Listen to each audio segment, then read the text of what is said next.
Hey, all right. It's Hard Talk Radio. I'm your host, MrDeadman. And with us tonight is lovely Ruthann Jaggy. How's it going? It's going great. How you doing? I'm doing all right. It's good to have you on the show. I promise to be nice. Thanks I promise for to be having kind. me. And to be nice. Oh, well, I don't. The first question I'm going to ask you, very serious, Miss Jaggy. Okay. What are you drinking tonight? I am drinking Undaunted Malbec. Very serious. Very serious. Very serious question. Good You know what? stuff. I got to pour some Jameson in my glass. Some Irish whiskey here. I like All right. that. Now, the I other like serious that. question I have here is, who is your dad and what does he do? My dad's been gone for a while, but my dad was a saint because he had 6 daughters. So he was a cement truck driver. And he did a lot of different things. He drove snowplow. He worked usually 2 or 3 jobs. I'm the oldest of 8 Well, he had kids. 6 daughters. He had a reason. So he had a reason my to get dad out of the always- house. Shit. Exactly. No, the man was half crazy most of his life. I mean, Wow. it just was part of the territory. But he was a really good dad, and we all miss him. But he's been gone quite a while. Okay. You know, that's a good response. I like that. Okay. But Oh, okay. Yeah. now, Miss Jaggy, who are you and what do you do? What do I do? Yeah. I live on a cattle ranch in the middle of nowhere. Oh, that's cool. Texas, about 50 miles west of San Antonio. Oh. It is cool. I've lived here a long time. I'm from New York, but I've been in Texas 30 years. And New York City. Married to my husband Michael for, oh my God, 25 years in January. And no, he does not deserve me. Please believe me. Wait. You're from, when you say you're from New York, you mean New York City? He does everything to keep me here. He does everything to keep you It's there? kind of a challenging lifestyle. Okay. Wait. When you say your husband does everything he can to keep you there,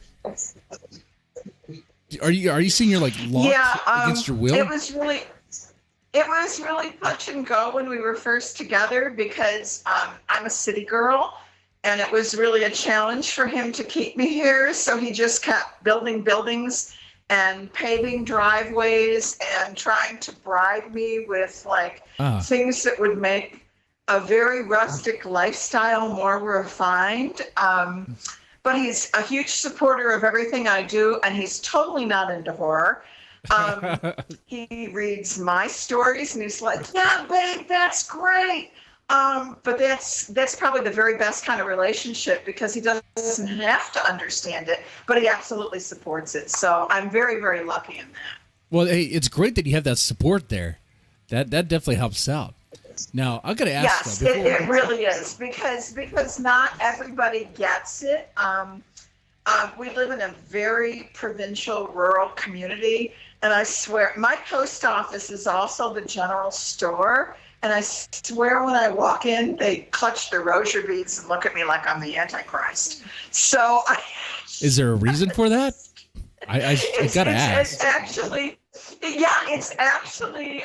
it's like living in the 1950s, but, I travel when I can and I get out of here. Of course, with the pandemic, I haven't been able to travel as much, but it's unusual being here. Not a lot of people know that I write in the genre that I do, but the ones that do, what I get most of the time is, why can't you write something everybody would enjoy reading? And I don't even try to educate them anymore that everybody really does enjoy reading it in some form.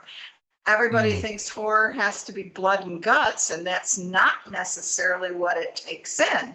So I just walk around dressed in black, and everybody else is in cowboy boots and denim, and I'm like, hey, and they kind of go the other direction when I see them. So So they know what you write. They know that you are the queen of horror. You are the Morticia in your area. Okay, that's cool. Oh, I don't know. I don't know about that. I'm a rookie. I'm a rookie, Jesse. I really am. I've only been writing about a year, but I've been very, very fortunate in the publishers that I've connected to and the people that I've met. So I guess in that respect, they do know. I donate my books to the library, and I tie them all up in black bows, and I go in with like 2 or 3 books at a time, and they're like, "Oh, thank you. We'll put them in this section right over here." I don't know what that section is, but I intend to keep contributing to it. Wait, do you follow up and make sure that they're actually putting the books in the horror section, or do they just sort of like make them disappear? No, I do not. I'm curious. They might be putting them in the trash bin for all. But at least I'm making the gesture. We've got 2 small public libraries. So I give them books, and they look at me and they go, "Oh, thank you very much." You know, some of the covers are a little atrocious. Not all of them, but some of them are a little terrifying.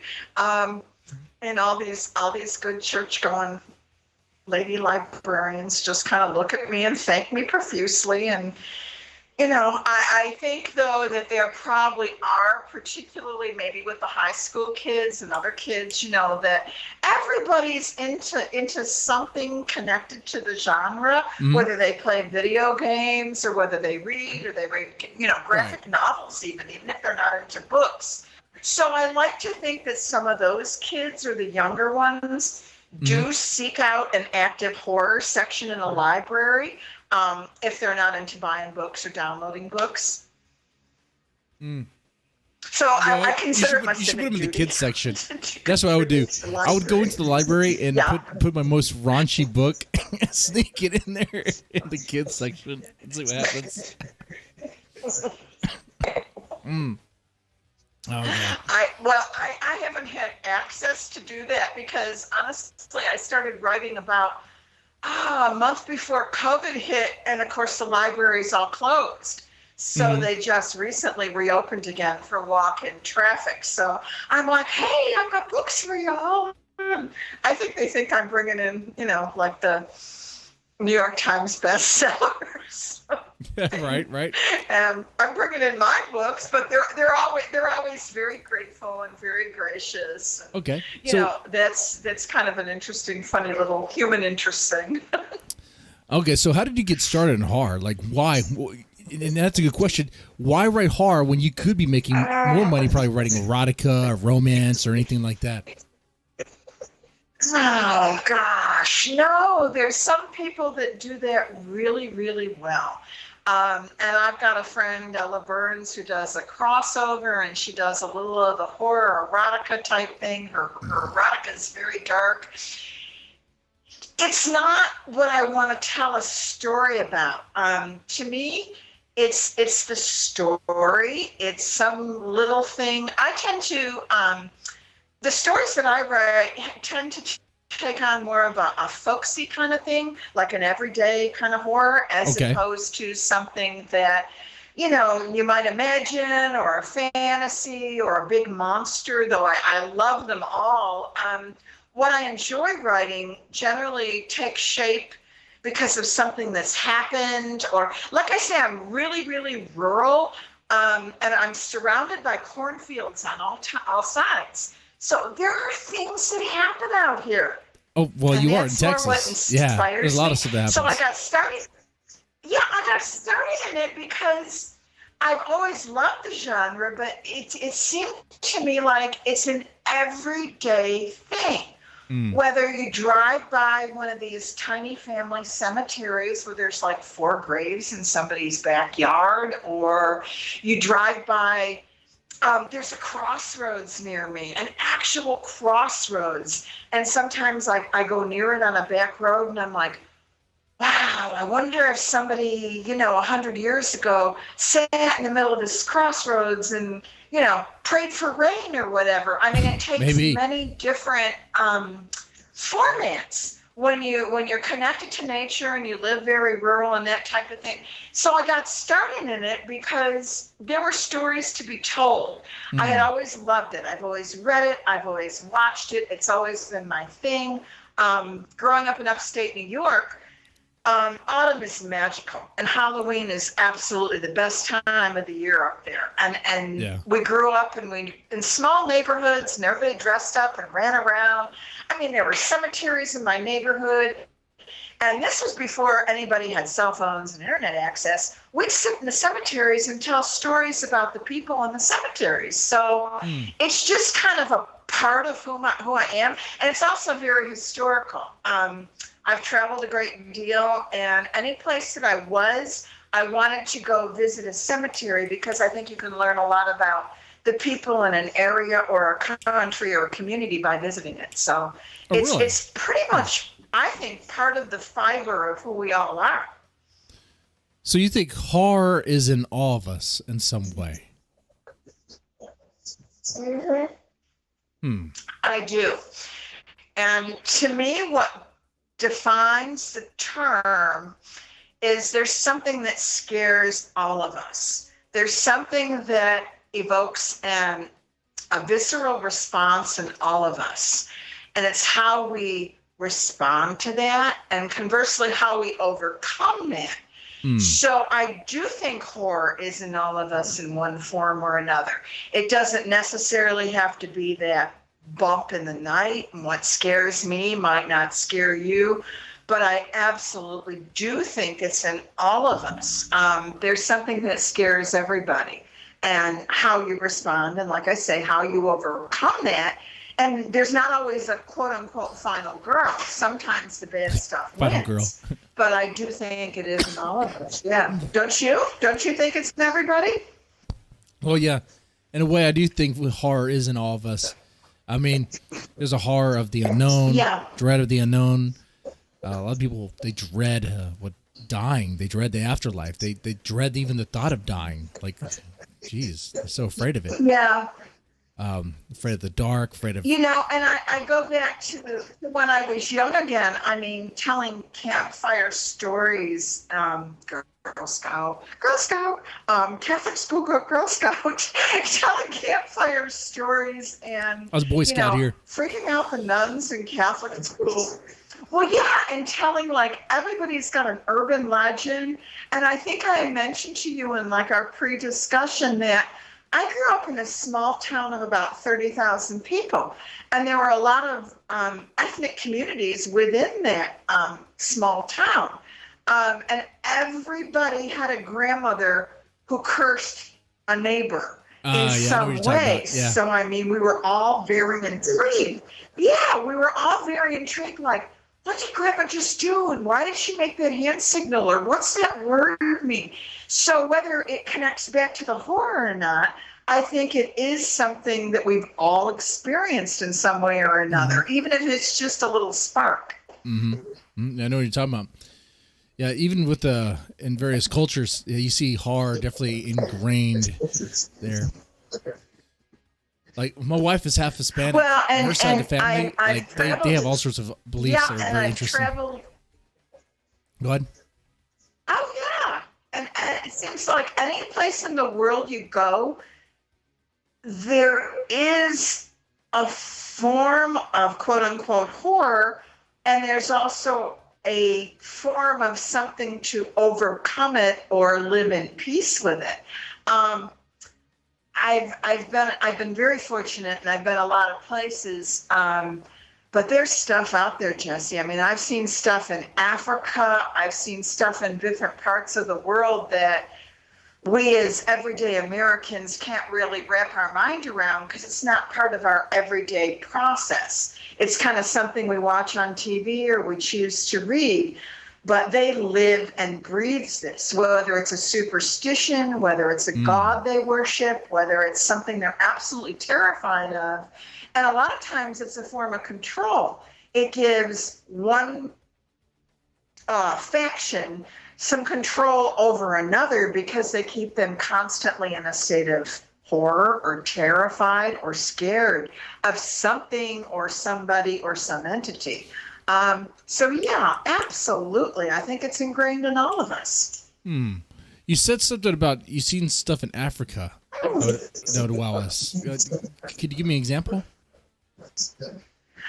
Yeah, different forms of spiritualism, different forms of healing, and that's another form of it too. Wait, what's a different? Where What's a different form of healing in Africa? Something. Well, yeah, they usually do a lot of praying. There's ceremonial dancing. They use a lot of herbal medicine, which I think is fabulous, and I think we don't do enough of it in this country. But they do a lot of different types of healing based on tradition. And once again, there's generally somebody who's at the forefront of it all that kind of is a important part of the community that everybody turns to for that type of thing. But if you go outside a major city, you generally see something that's much more steeped in tradition. Now, I live about 50 miles west of San Antonio, and I see a lot of immersion in different forms of cultural worship here too as well. It's not just traditional worship. You've still got some Santeria. You've still got some other forms of different types of spiritual beliefs that we might consider horror, but it's very much part of a healing process to other people. So there's a lot of different things. What do they call them? The snake eaters or the snake biters? What do they call them? Where the it's pretty much a subsect of Christianity where they use snakes to test their faith. E.T. Templar in the chat may know what I'm talking about. Oh yeah, that's the snake handlers. That's more the snake handlers in American Appalachia, from what I understand. Man, that's I can't speak that's of crazy it because I've never seen it, but it's well, yeah, but once again, it's a form of tradition, and it's a way to inspire, let's say, your congregation or your gathering of people. And it inspires them as to a higher power, and conversely, your power is human. Yeah, I get that. I mean, you see it. Yeah, you see it in every culture and every little. And sometimes it's based on a religious or spiritual belief, and sometimes there's other things connected to it. And I'm a loose believer. I mean, I was raised extremely Catholic. I mean, boys and girls school, but you realize that the world is a much bigger place. And I do believe in some of it. I think that intention and belief, no matter what you do, is the power. Whether it's in witchcraft, whether it's in terrorizing people. And along with that comes some superstition, and there may even be incidents of things that we don't understand, and there comes your horror. And there comes... I go in for you. Oh my gosh, I'm going to test you. I'm going to test you here. What about sacrificing virgins? Like what the Aztecs used to do. Bring that stuff back? Sacrificing virgins? Hey. No, I don't. Got to give blood to the god for the rain, for the corn, for the harvest. It would be a limited process. It would be a limited process these days. Young girls, oh my God, But I think that you want to talk about human sacrifice. Well, that goes back to a lot of your historical and your spiritual beliefs too. We all know about the ancient, the Mayan culture and the Aztec culture and that type of thing. If you want to connect to something close to us in the U.S., but it's something that you do hear whispered about in different parts of the world too. But virgin sacrifice, not so much anymore. It's a waste of a good virgin. Oh, fuck. Okay.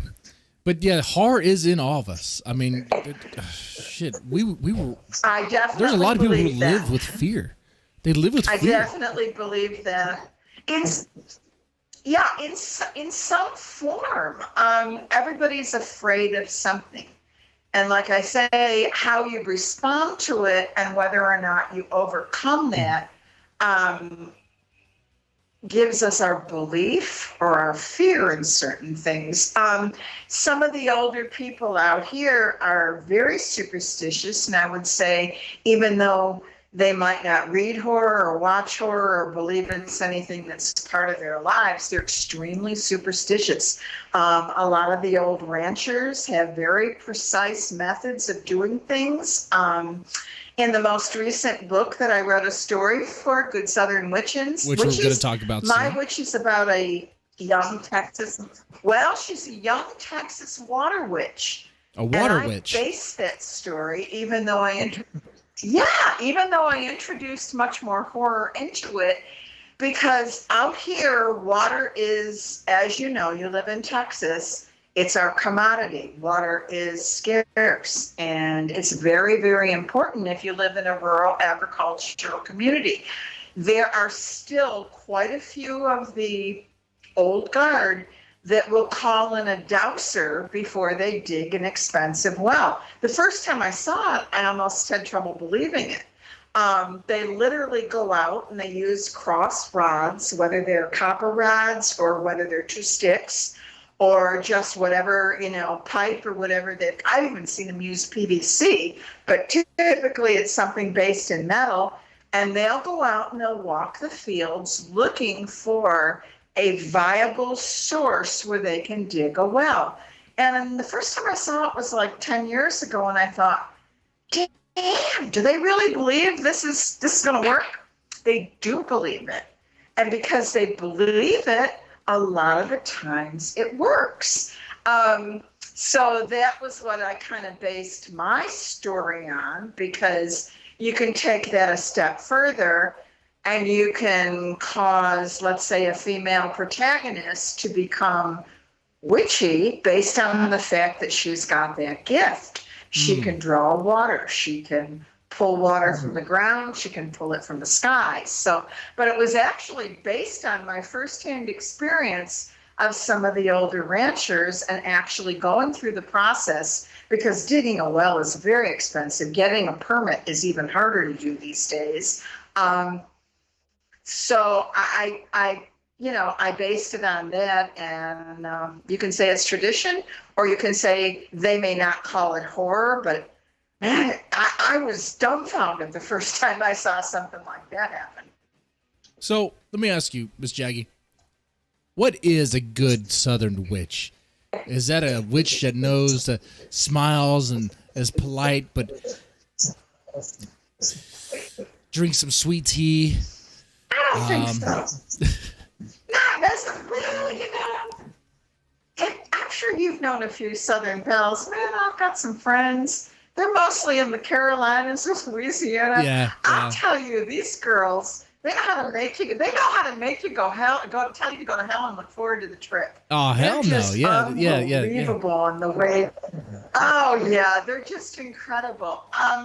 I think a good Southern witch, in terms of the absolutely brilliant editor J.D. Horn, who is best-selling books, has quite a few books based on witches, and they're written in Savannah, they're written in New Orleans.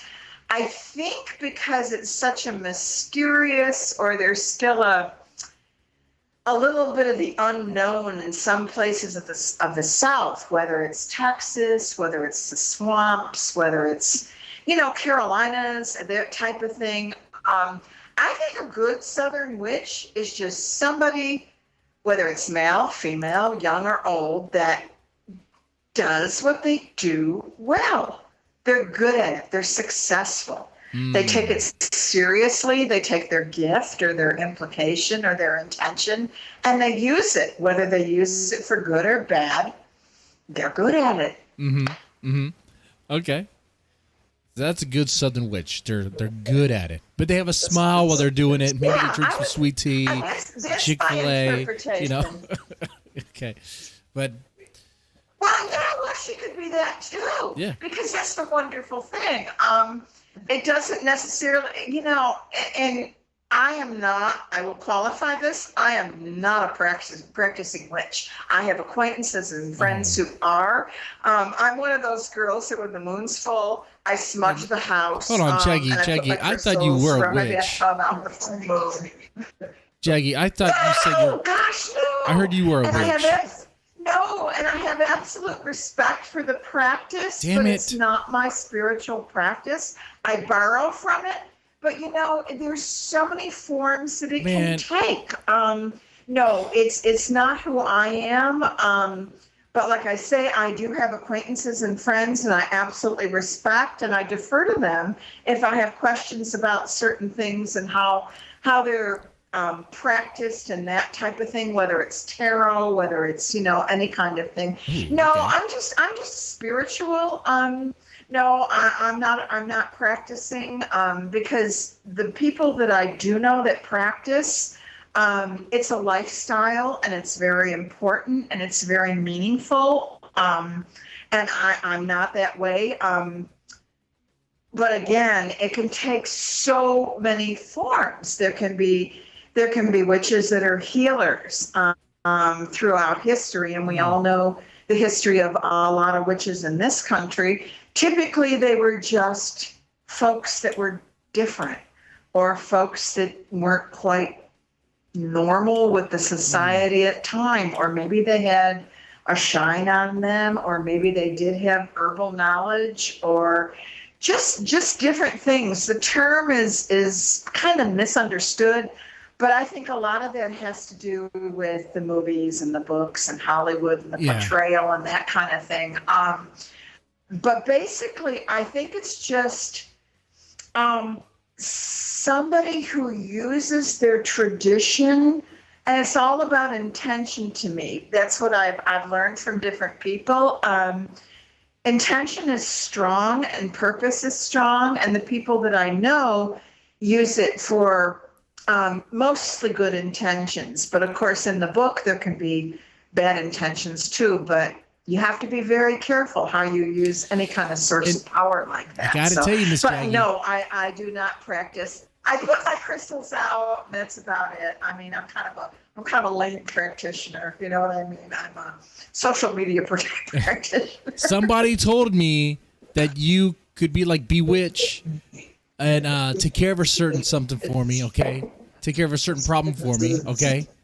No. Enhance my life, so to speak. What's your problem? What's your problem? Let's just put it this way.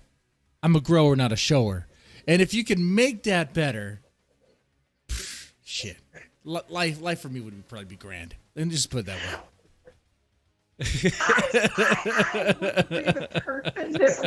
I would be the person that would be the best at that. I can give you some references. I can give you some strong references. Are they witches? But no, that's not my expertise. I can write about it. I'll make you a character in a story. You really just condemned yourself. Because now you will show up in a story. Yeah. I'm doing, by invitation, I'm doing a retelling of Cinderella for a dark fairy tale anthology that Crimson Pinnacle is putting out. Oh yeah. And you just wrote yourself into a character. Good. I mean, you may end up a prince. You may end up a prince with a problem. Based on Thank that you. question. Yes. You may end up as a Prince Charming with a problem. Hold on, Miss Jaggy. Let's get serious here. We're getting lost in the woods here. This is a very serious show. Dead serious. Serious, focused show. Tell us. Very serious. I can tell. Very serious. Dead serious. Dead serious. Like my name. Okay. Dead. All right. Tell us about your story and good Southern witches. About my story? Well, I think I mentioned it's about a young Texas water witch. It's basically a story of redemption and retribution. My character, and I do tend to write strong female protagonists. Like I say, I've got 5 sisters. I'm very sororal. I'm the first one to prop other women up. I think women are magic. Don't get me wrong, I love men. Well, but women can be magic. Women are magic. are powerful. Agree. Yeah, women are powerful. And Bertie Montrose is my Texas water witch, but she doesn't know she's one. She's kind of growing up hard in a very rural community. And one day she's out walking the fields like she likes to do. And that actually goes back to my grandfather. I lived in upstate New York. I think I told you I'm from there. And my grandfather had a place. And it was actually near an early Indian, like grounds or whatever. Yeah. And when I was a kid, I would walk the fields and we'd find arrowheads and, all kinds of little tributes and that type of thing. So my protagonist, or my main character, Bertie Montrose, is out walking the field one day and she finds a token and she has an experience and she doesn't quite know what to make of it, but it changes her. And her mother does realize the change that takes place in this 17-year-old. And it goes back to her grandmother, like so many things that are generational, be they good or bad. We tend to blame our ancestors for a lot of things, or we tend to attribute to them in positive ways.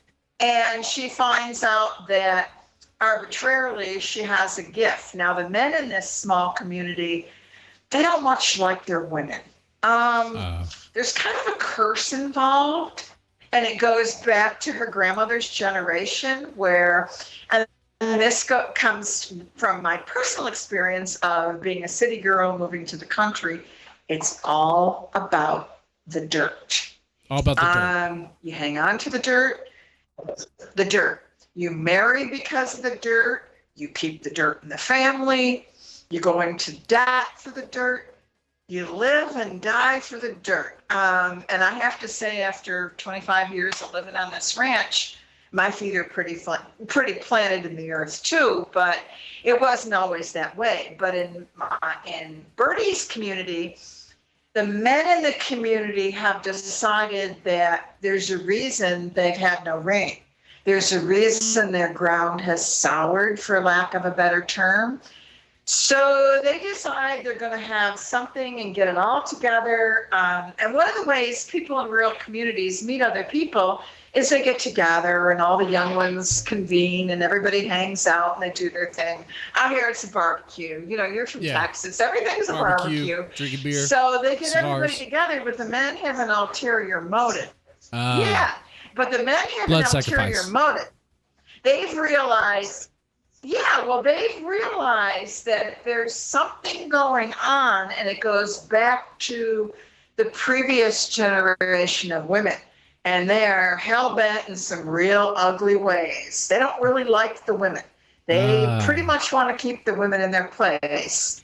And okay, kind of like Matt them, but Jarbos. they're going to find out which one of them has... Yeah, they're going to find out who among them, and there's some pretty nasty ways they go about culling them out. They're going to find out who's got the power to bring the water, and cool. It kind of plays out in a pretty ugly direction with a real heavy twist at the end. There's a reason the previous generation of women, her grandmother, had the power. There's an old saying in Irish, be careful when you dance with the devil because you'll never know when the music will end. There's a reason these women had the power. And now Bertie's got the power and some pretty atrocious things happen, but I can imagine. She's one of my favorite characters. And I've written, actually, I think most of the 10 stories I've been published in the past year had strong female protagonists. They say write what you know. I don't necessarily write what I know. I write sustainable characters. I write characters that are either a part of me or somebody I've experienced. Like I say, her gifts come from another generation, and they obviously skipped her mother because she didn't have the power.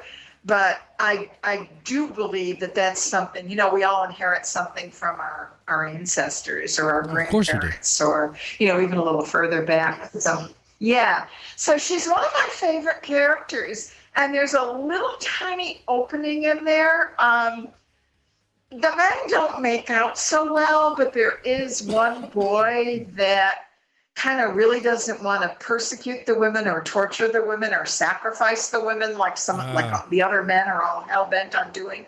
So it kind of left a little opening there. And somebody read it recently. It just released, and it's doing really well. It did really well in pre-sales.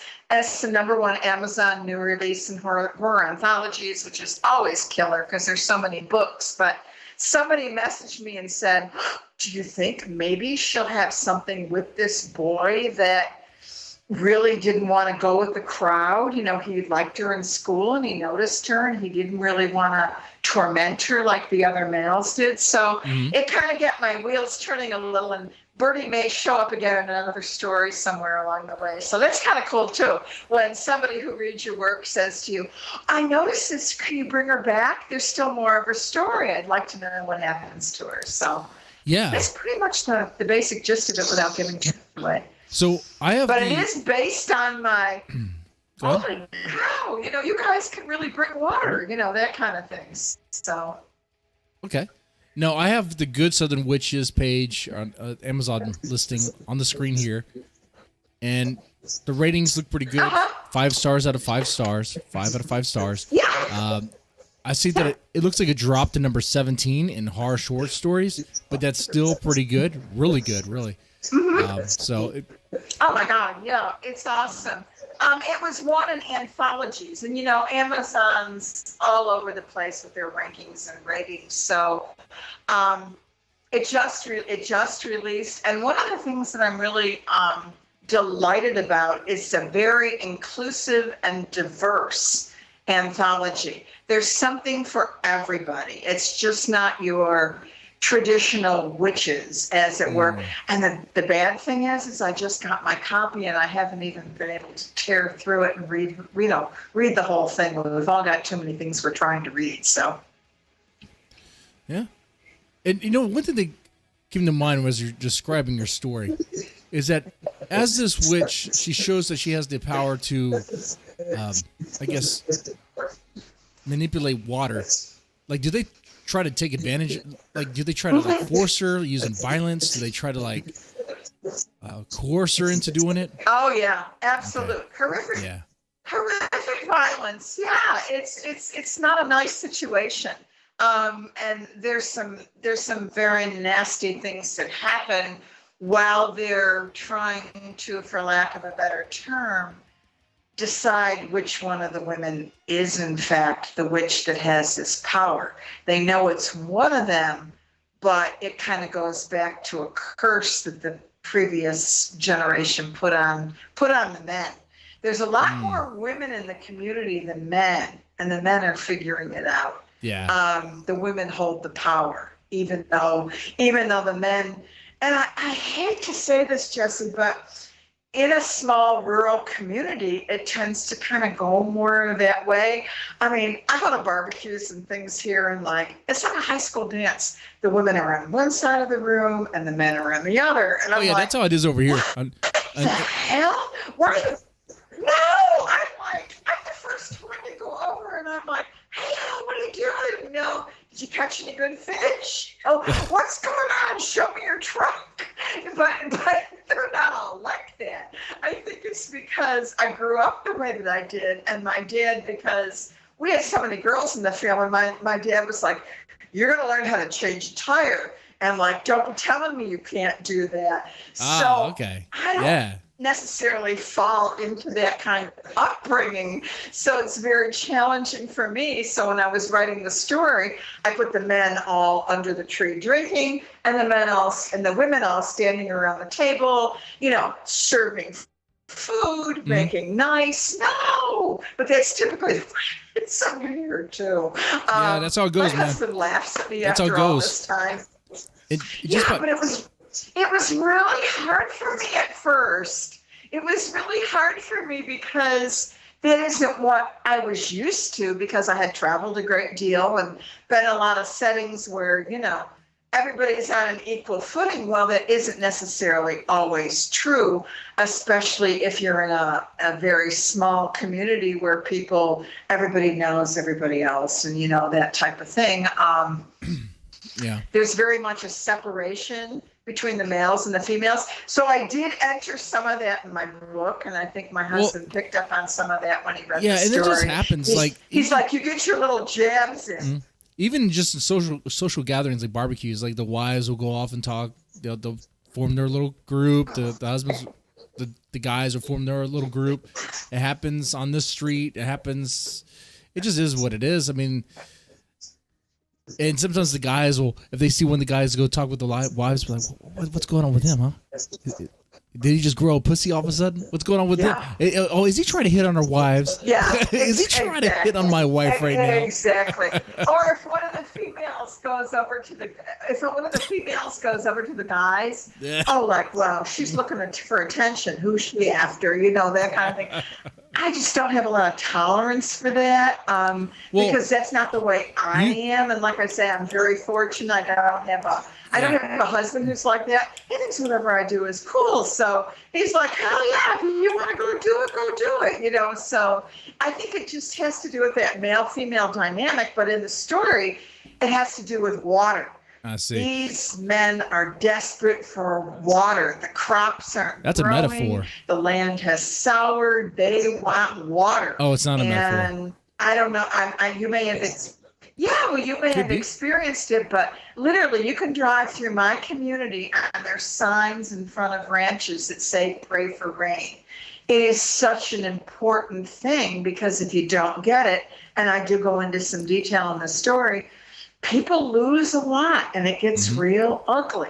And relationships suffer and finances suffer. And so they want to know which one of these women can bring the water, and they're going to find out at any cost. So which ones are water? Which ones are bring a mop and a bucket?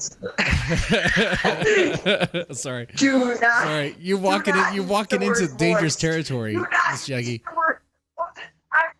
I'm going to use the word voice. Do not do that. Don't use the word what? Moist? I'm sorry. Moist. Everybody hates that word. If you really want to get a rise out of people, put that word in something. Every editor I've worked with will scratch that word out so fast. It's just not a good word.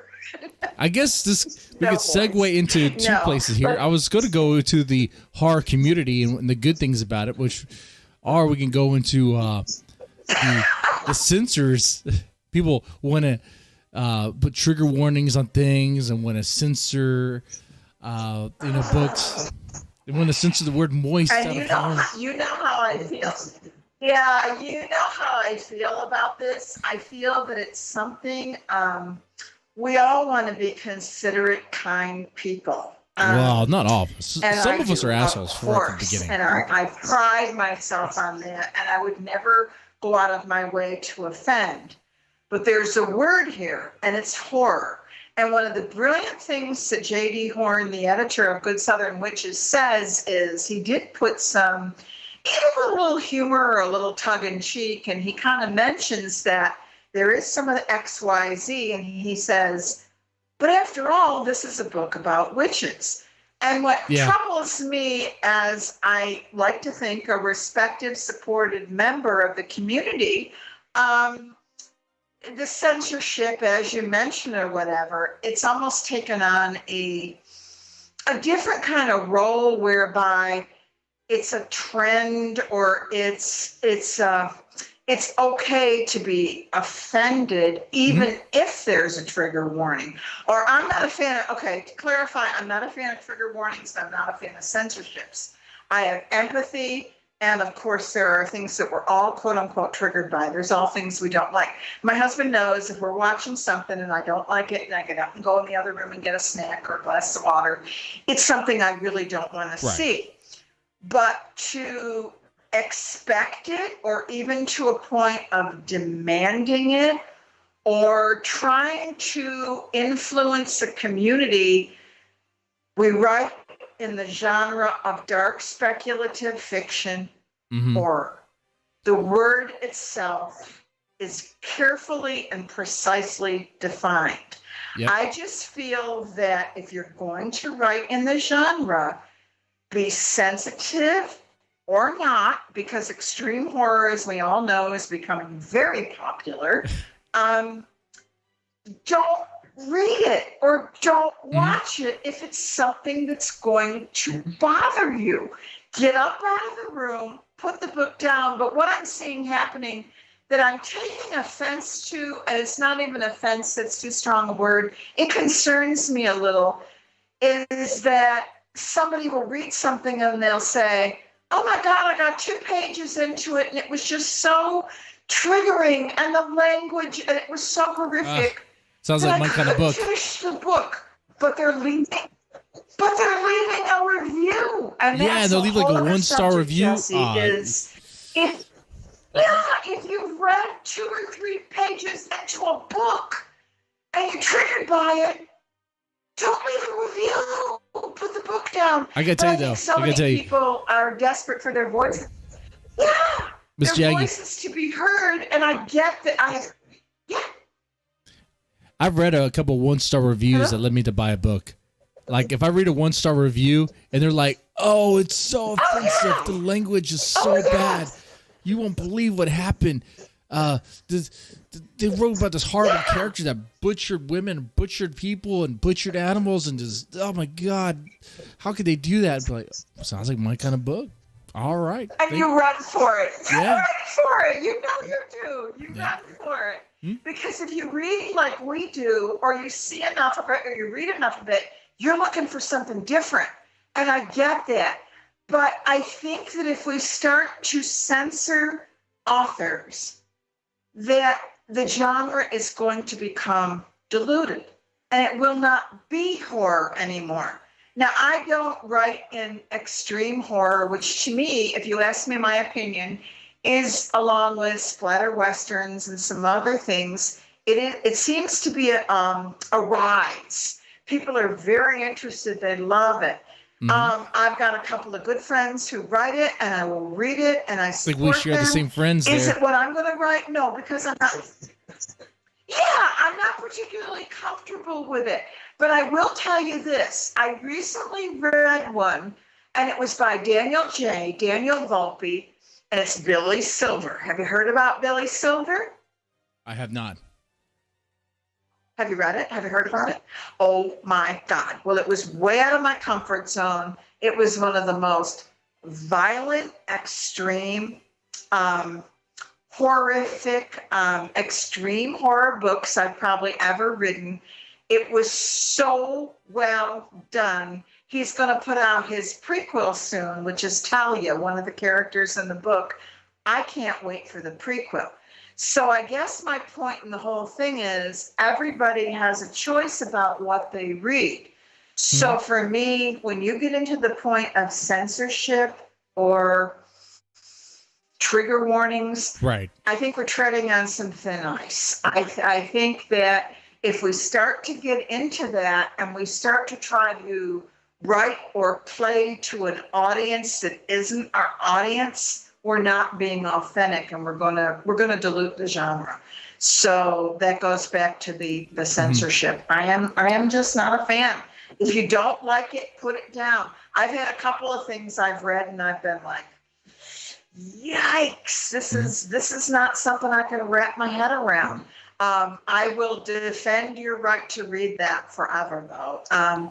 So I think I don't like the direction some of that's going in. I've seen more of it, like in the past 3-4 months, with everybody demanding, not everybody, specific readers or an audience demanding trigger warnings or certain censorship. And I think we all do need to be aware that there are limits with everything, but don't read it. Don't buy it. Don't support it. But please don't tell the authors not to write it. One of the things I enjoyed reading a handful of books that come to mind here are the ones that challenged me in my comfort zone. Like when I read Jack Ketchum's The Girl Next Door, I didn't really know exactly what I was getting into. Classic. But it challenged you. Right. It was really graphic, really gross, really disturbing. But that's by design. And I'm glad I read those. I'm glad I didn't have like a trigger warning. Because that way, it's like I don't know what to expect. But like, okay, I'll be surprised by it. And here's my thing about it is not so much that it's going to dilute. And I think, Go ahead. Yeah. I was going to say, not so much that it's going to dilute. I agree with you. I totally agree with you. Yeah. See, I'm looking at this like authors, writers should be able to write about what's going on, take ideas from the real world. And the real world is a really horrible place at times. Like, absolutely. There's no trigger warning for that. I mean, right now as we talk casually and having drinks and stuff, I mean, there's horrible things happening to kids, to people all around. Exactly. There's no trigger warning for that.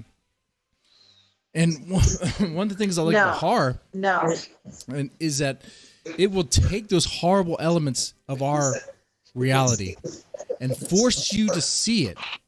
Like Jack Ketchum's Girl Next Door, that was based on a real life situation. Jack Ketchum was like, I want you to see this. Right. You got to see this. Right. You got to understand that your life is comfortable, but take a look at this girl's life. It's horrible. And this is happening. Right. It's happening now as we talk. You know? So my thing for people who are concerned about trigger warnings, and I think, it's like, and like you're saying, it's establishing those your own personal boundaries. But like I just gave you an example, I liked the book so much, even though it took me way out of my comfort zone. I mean, there was nothing likable about the main character, but the way it was written, and it's such a great book, and it's such a great piece of writing. And there's more than one or two of those. Once again, I'll mention my friend Ella Burns. She wrote another story called They Call Me Teddy, and it's about an extremely violent, disturbed female character. And we realize, and we'll go into the subject of monsters. Are monsters born, created? Are they a product of their environment? Are they just something that, happened? But she wrote it so well that once again, it was not in my comfort zone in any way, shape, or form. It was so well done. I was like, everything about this makes sense. And I loved it, and I gave it a great review. And I mean, it was just one of those things.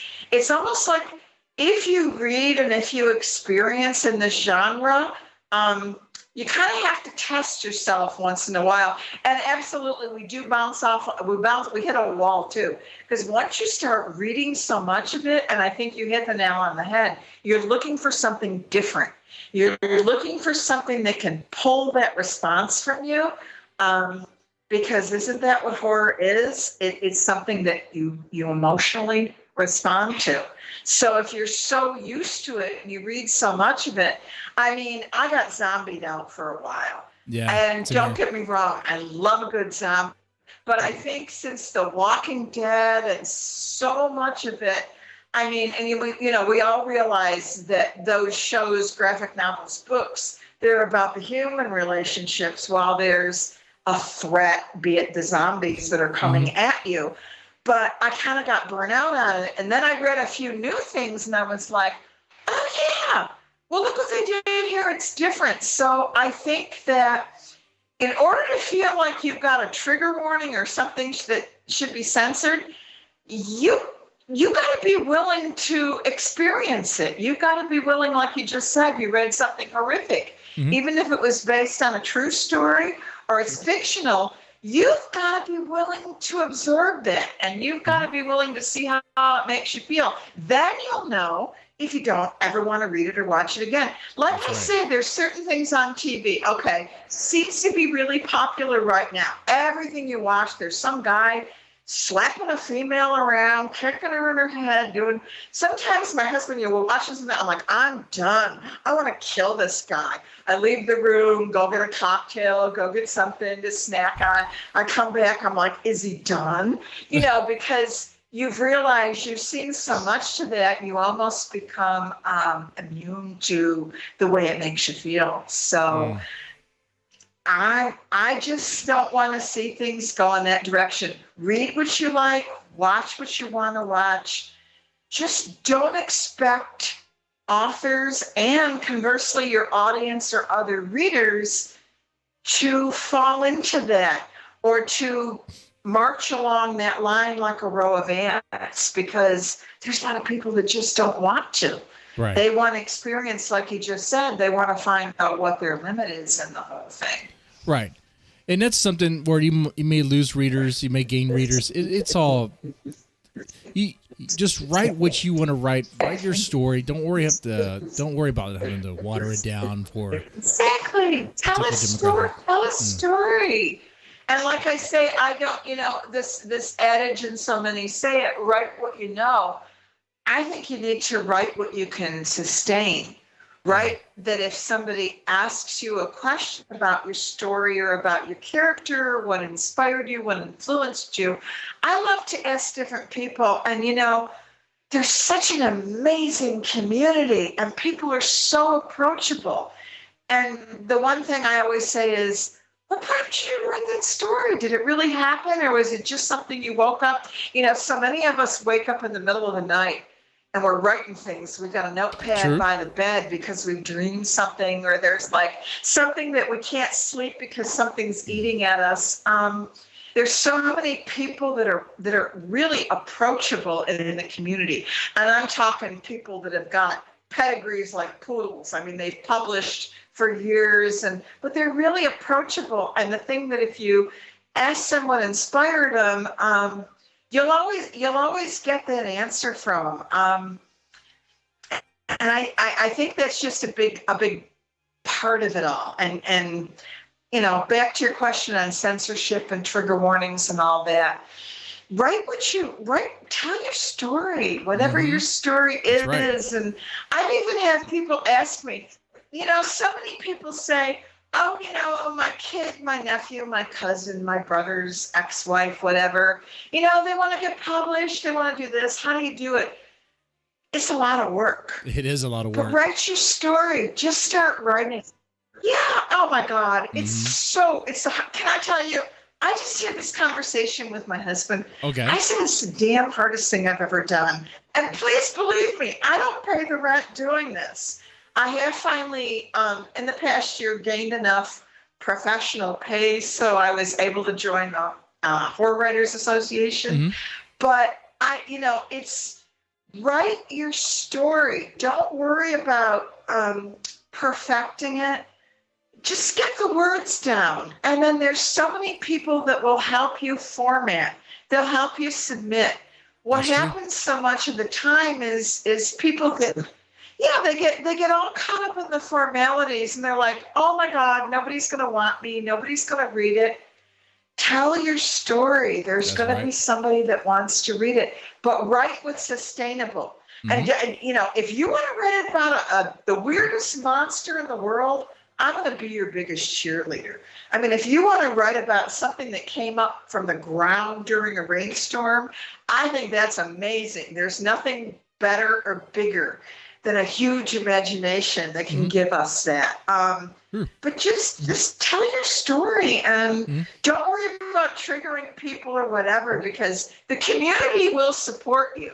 But as I mentioned, I see more of it now, and I'm hoping it's just, I won't say a trend, but I'm hoping it's something that eases up. I think a lot of people with the past year, it's been hard on everybody. I don't know anybody that hasn't taken a toll on that. The thing that's going to determine whether or not it eases up is what Amazon does. Amazon's pretty much the market right now. And so if Amazon puts out some really strict, if Amazon puts out some really strict requirements, then that's how the industry is going to bend. Guidelines. Yeah, The moment Amazon starts doing that. A really great author, and he's Duncan Ralston, a really cool author. He's having trouble with one of his books right now because Amazon's recently made some changes, and they either don't like the image on your cover or they don't like your blurb on the back. Yeah. And I will agree with that. Amazon is kind of setting a little bit more of a degree of hard and fast guidelines for the publishers. I'm not a publisher and I don't self-publish. I publish with publishers. But I am hearing the buzz, and I do know at least Duncan and a couple of other people have gotten their covers kicked back and some of their blurbs and some of the other things. Yeah. Because whether we love or hate Amazon, it is the what do you call it, the level. It is the depth of water that we all have to deal with because they're such a huge marketing giant for the industry. They pretty much have a monopoly on the industry right now. Just about. So whatever they say goes. But what will happen though? Let's say they crack down on the extreme horror guys. They may start forming their own little small markets. And that might take off. Well, I'm catching the buzz about Godless. Have you heard of Godless? They're a really new platform, but they're selling the books and a lot of things. They're selling all books. They're giving authors another way to market. And I think it's going to be an extraordinary platform. And they're also allowing certain things that Amazon won't allow for whatever reason. So I think you're absolutely right. We're going to get splinters, or we're going to get different publishing houses that spring off that are going to say, hey, yeah, there's a market for it. Because at the end of the day, it's all about selling books. And one thing I've learned is there's an audience for everything within the genre. No matter how extreme you are, or whether you're YA, which is young adult, there is a reader for it. So as long as you've got a platform for, and I'm big on indie horror. I support all of it. I'm great with the big publishers, but I support the indie because damn, that's where the talent is. I mean, there are people out there that just, the characters they create and the stories they tell, and as long as they have an alternative platform, everybody's going to sell through Amazon because they do want or need to make the money. But there are going to be other markets that do spring up when you're absolutely precise on that, where people have another marketing platform where they can get their stories in front of the right audience. That is a good point, though. I do see that happening. Which one? Well, I was saying was that I need to take a shot for this guy. Bronx Beats in the chat. Loyal viewer. I'll take a shot for him right here. I'll take a shot of Kraken. I don't have a shot glass that's clean. I'll take a shot of this Kraken rum right here. Okay. What else am I going to get into here? See, I'm torn on a couple things here. We could go deeper on this, but I'll save it for another time. What I'll ask you here is, what is your favorite horror movie and why? Oh, we talked about this. You snake in the grass. How could you make me pick just one? All right. My favorite Snake in the grass horror movie. You snake in the grass, as my husband says. Oh, I got a million Texasisms. Snake in the grass. I'm sure you've been called worse things. Oh, I've been called all sorts of nasty things. Would have to be not by me. I would have to say, Let the Right One In, only the original Swedish version. There is such a prevailing feeling of dread in that entire movie. The only other one that I've seen, and I'm a huge fan of The Witch, the movie The Witch. The Witch. Is that you don't really see a lot of the horror, but it's insidious and not that god-awful franchise. I'm sorry, everybody that loves it, but it's not my favorite. Insidious? I'm not a big fan of that. It's that creep up on you. Is this real? Is this what the heck? And in Let the Right One In, I love the vampire genre. I don't know anybody that is in my circle that isn't seduced by the vampire genre. Wow. Whether it's Gary Oldman, whether it's a female, whether it's Lost Boys. Celine. But the unique thing about Let the Right Kate One Beckinsale. In. Yeah. It's a girl. It's a young girl. And it's so horrific. The whole process. And her friendship with this outcast young boy, even though it's a codependency thing, everything around them. Oh, yeah, it definitely is. I mean, it's so pertinent to the misfit kid or whatever. It's beautiful. It's brilliant. You can feel the cold. And the few scenes of absolute gore or horror, they're so well done. You realize, oh my gosh, she's a vampire. Right. This is what she needs to survive. It's not that it's a justifiable vampirism, but it's so unique from most of the other ones. So I would have to say that's my all-time favorite. In terms of visuals, it would have to be Bram Stoker's Dracula. I mean, Gary Oldman broke my heart. He breaks my heart every time I watch him. The visuals are absolutely gorgeous. The one that I think is the most horrific is a French film by the name of Martyrs. Have you seen it? That was on my list to watch. I still have not seen that one. It is unadulterated horror. Really? And I think it's a classic. Yeah. That to me, if you ask me, most horrific. That and a little movie called Eden Lake. It's an Australian movie. And actually Kelly Riley starred in that. And then, of course, now she's Beth Dutton on Yellowstone. Everybody knows her. But when she first started, she made this really nasty little movie. And it's called Eden Lake. And that's one of my favorites. And then, like I say, The Witch is one of my favorites. If you ask me the movie that scared me and scares me to this day, and I know you probably laughed at me when I told you this, it's Phantasm.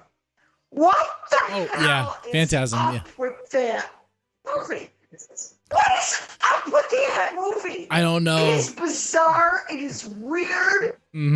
Oh. Yeah, that's a movie it's ripe for analysis there. Do you know how many times in my life I've seen the tall man standing at the end of my bed when I've woken up in the middle of the night? That would freak me out. It's just terrible. And what were those things? And what are those things he throws? So I have a few that are favorite genre. I'm not really too big on a lot of the current stuff. I feel like, same. I think I told you this. I live in the country, so it's really hard for me to stream a lot of the indies and stuff, though I do find a way to watch them. I loved Hereditary. I think it's absolutely horrific and brilliant. I think it's Midsummer confused me. I had to watch it twice.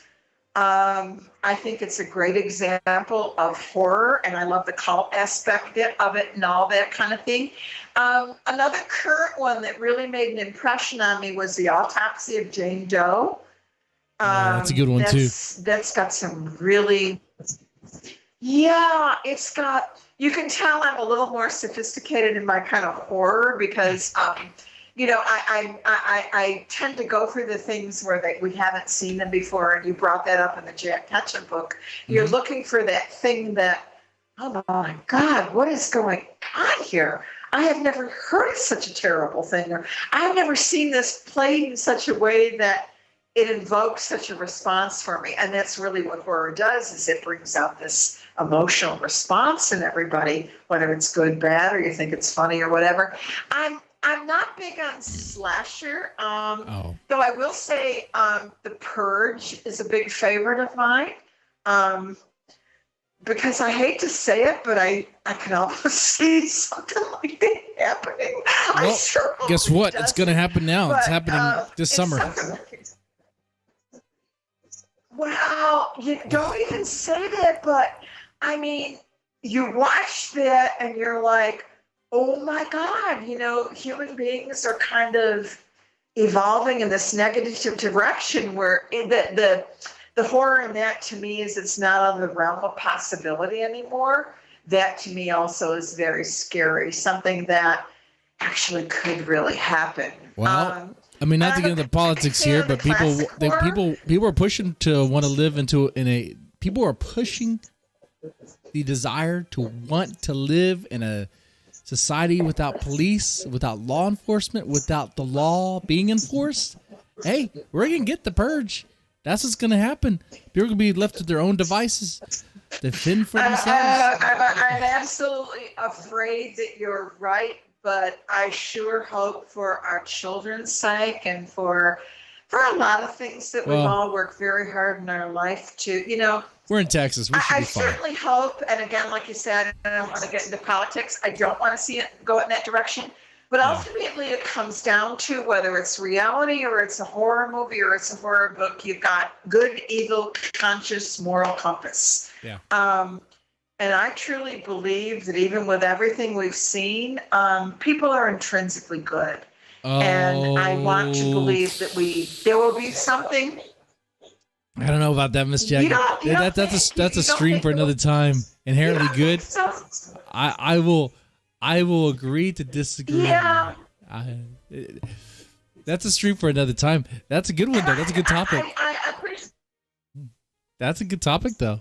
It's good. Have to believe that, though, because, and I do believe that. I think that I do want to think, even though I write in the dark side and I read in the dark side and I imagine and create more to the dark side, it's because I do, you have to have that balance of dark and light. You have to have that balance of good versus evil. And I do want to believe, but it isn't always the case, that ultimately the good side will prevail. But like I said, there isn't always a final girl. I truly do hope that something like that doesn't happen. I'd rather write about it and imagine it than actually have to live with it, that kind of thing. That would be true horror, and I don't think any of us really want that in our lives. So, ooh, yeah. Well, what I'm going to do here is that's what makes it so scary.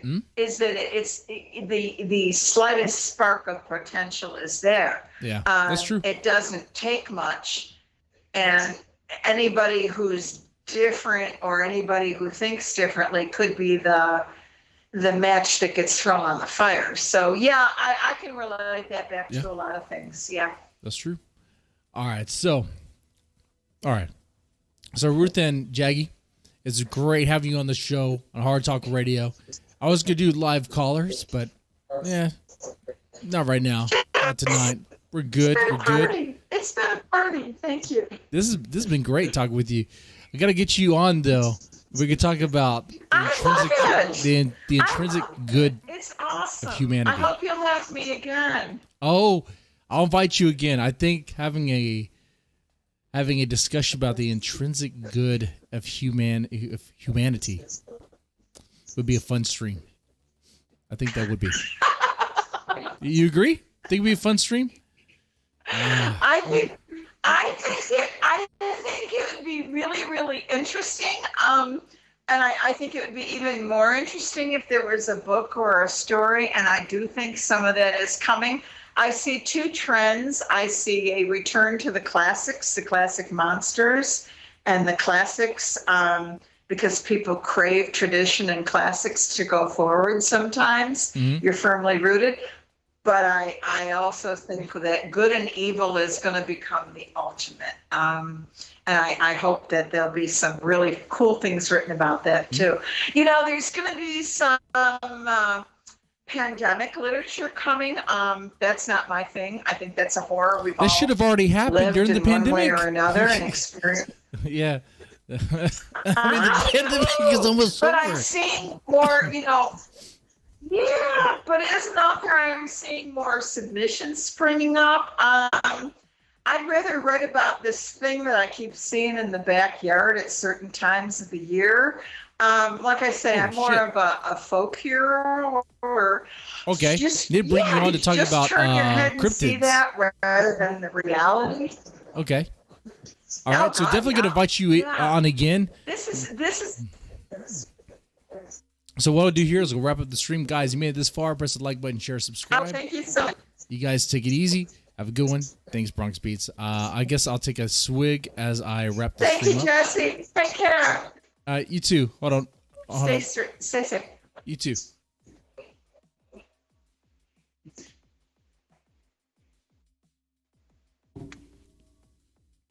Whoa. I might be a little tipsy.